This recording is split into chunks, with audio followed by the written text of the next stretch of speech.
Hello students, welcome back to the digital class of Pramati Hellu Academy. I am Rakesh. Today we are going to understand about the electoral politics. In this session we will learn about meaning of election, why do we need election, the election system in India, formation of election commission in India, procedures in election. So let's get into the topic. Let's start with the meaning. Elections mean a formal and organized choice by vote of a person for a political office or other position, which means we can select our leaders. Then, why do we need election? Elections take place regularly in any democracy. Is there any democratic way of selecting representatives without elections? Let us think of a place where representatives are selected on the basis of age and experience, or a place where they are chosen on the basis of education or knowledge. There could be some difficulty in deciding on who is more experienced or knowledgeable.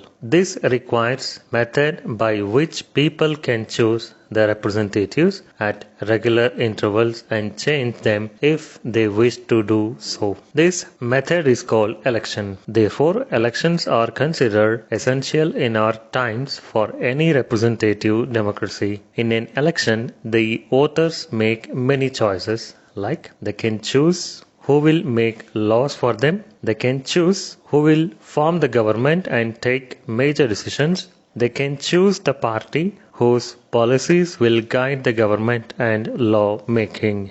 What is our system of elections? India is the biggest democracy in the world. A free and fair elections are needed for a healthy democracy. In order to ensure free and independent elections in India, the Part 15 of the Constitution of India speaks about Independent Election Commission from Articles 324 to 329. The Election Commission is an all-India institution. It has responsibility to conduct both the central and state elections. The Election Commission conducts local body elections under the Articles 324K and AZ. Formation of Election Commission. The Article 324 speaks about the formation of Election Commission. The Indian Election Commission was founded in January 25, 1950. In the beginning, it had only one Chief Election Commissioner. In 1989, through the Constitutional Amendment 61, the minimum age of voting was reduced to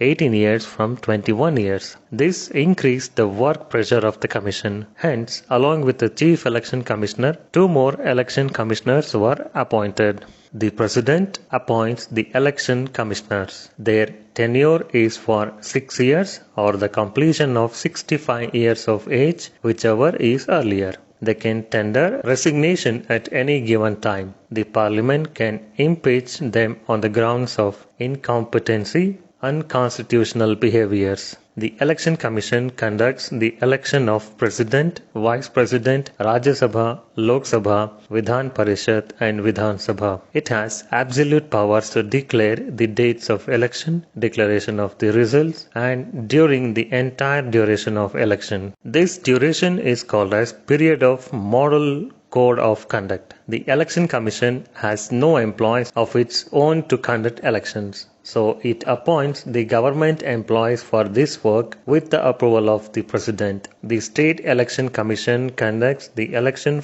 of local bodies of Panchayat Raj and urban local bodies. The Governor appoints the State Election Commissioner under the Articles 243K and ZA. In Karnataka, the State Election Commission has been formed under the Article 308 of Karnataka Gram Swaraj and Panchayat Act of 1993. This conducts the election of local bodies. Let's understand how the process of election in our country. The election will conduct on the following process: constituencies, voter list, notification, nomination of the candidates, scrutiny of nomination, withdrawal of nomination papers, election campaign, polling day, counting of votes, declaration of results. Constituencies. The state is divided into small electoral divisions for the purpose of elections. These electoral divisions are called constituencies. Constituencies are found on the basis of population. Constituencies are of two types. One is Lok Sabha constituency and the other is Assembly constituency. The members elected from Lok Sabha constituencies became the members of Lok Sabha. They are called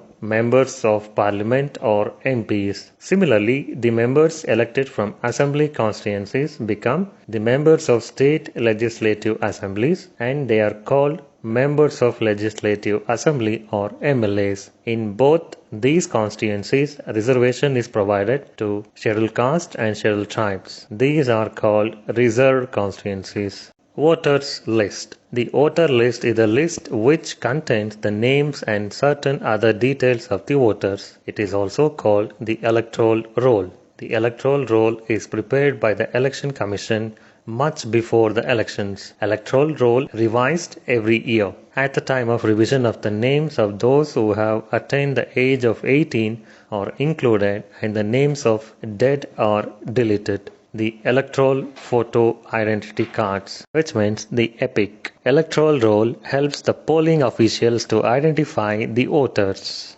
The electoral photo identity cards are issued to all the eligible voters by the Election Commission to prevent the malpractice. The EPIC card is also used as a proof for general identification. The voter must produce EPIC or any of the other identity proof such as PAN card of the Income Tax Department, driving license, passport or Aadhaar card or any other proof of identification specified by the government at the time of voting. Notification. The election process begins with the notification. The Election Commission issues that notification about the elections to be held. The detailed schedule or timetable of the election is published or notified in the government gazette and also in other media like radio, TV and newspapers.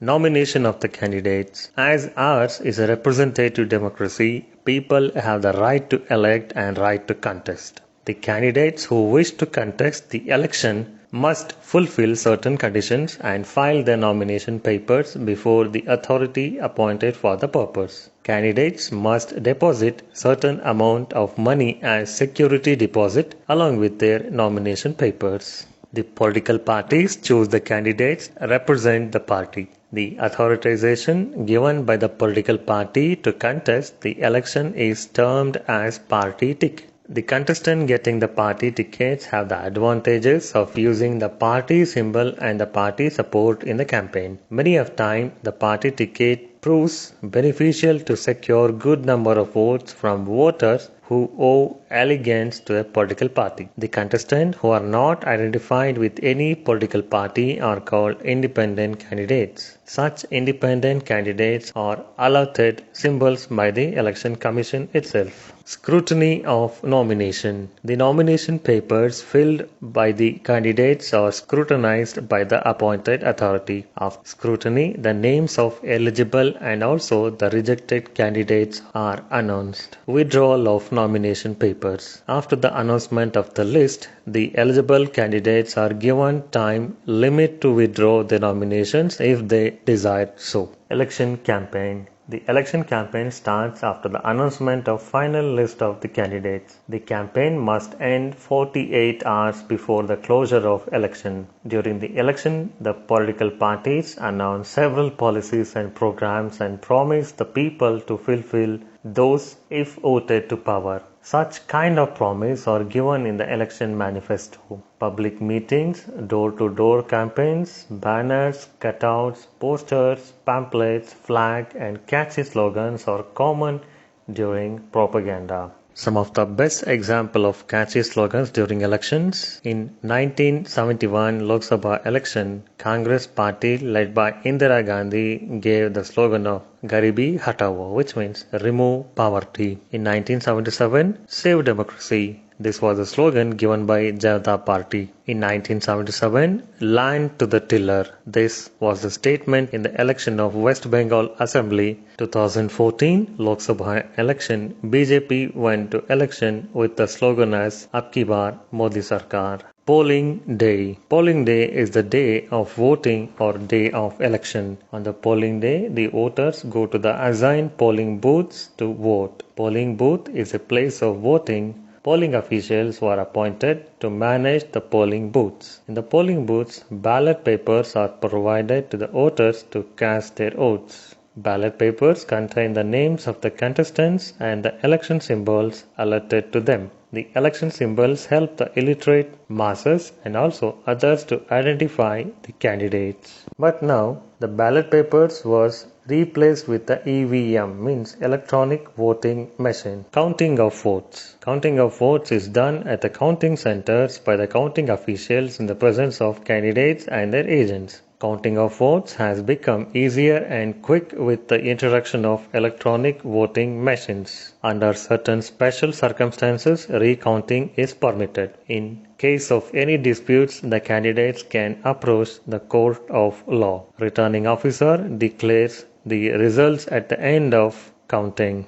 Recall what we have learned today. In this session, we have discussed about meaning of election, need of election, what is our system of elections, formation of election commission, and process of election in India. In the next session, we will understand about the classification of political parties, what makes election in Indian democracy, challenges in conducting election, solutions for successful election in India. So see you soon and thank you.